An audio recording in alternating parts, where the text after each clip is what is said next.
born in Edmonton, and then when I had my children up here, then I started working with the school board, the maintenance department, and I worked there 42 and a half years. I was painter, grunt, gopher, you name it, and that. I've done different things in that 42 and a half years. So I went to school here in Fort McMurray, and then from there I got married and had 2 kids. And then at age 24, I inherited 4 more kids, so I had 6 kids that I raised. Oh, my mom passed away, and then so there was 4 kids at home yet. From there, my daughter married Goloski, which was another big family here. And from there, she had 3 kids, not 3 grandchildren. Since my daughter passed away, they've sort of clung to me since, but I've always was there for them anyway. I do a lot of walking on the track.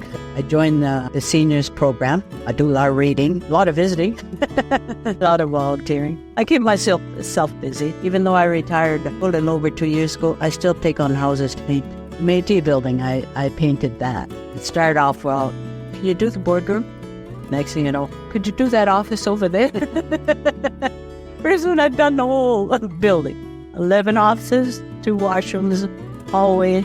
Well, I always liked to dance, even as a teenager and that, but now you don't get out too often as you used to. When I do, I like to dance, yeah. I feel excellent, really good. I never thought I'd be nominated for a role like this, figuring I didn't do anything, but I guess I have. A little emotional. I didn't hear what anything was said.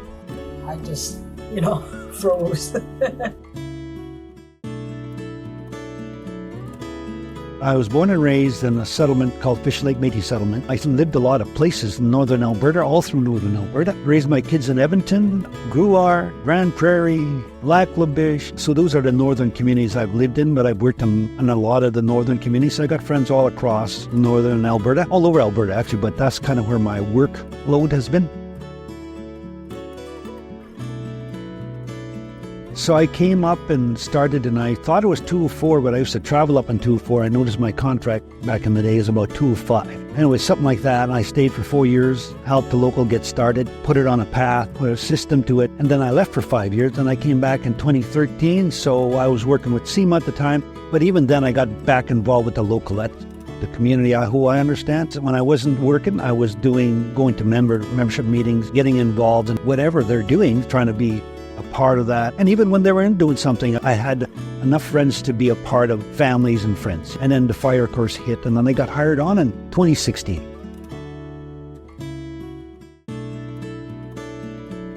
I call and says, look, Brian, we got to go shopping. So we went shopping, and she's like, I got to get a gown. I'm like, wow, this woman's going all out for it tonight, Yeah, I got to get a gown. You got to get a shirt, and you got to get a tie. I'm like, why? Well, so you'll kind of match my colors. I'm like, oh, okay, well, that makes sense, So I guess I'm going to get dressed up then, looks like.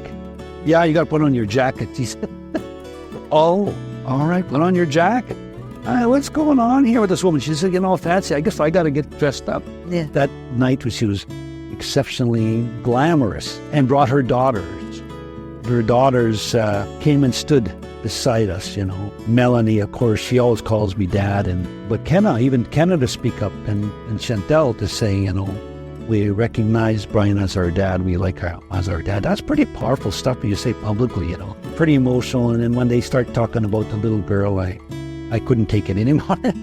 So I spun around because I just choked up with little granddaughter Aurora and the little sweetheart. I was pretty shocked, very shocked. But I think as I looked around and I stood, I can actually go back there. I can see myself looking around at that large audience and realizing that a lot of these folks supported me and went and said, we'd like you to be the elder. I mean, that's all I can tell you. It was overwhelming. But I was pretty proud. I've often thought, I wonder how it would feel if your community acknowledged you, and you couldn't get a bigger acknowledgement and recognition by your own community.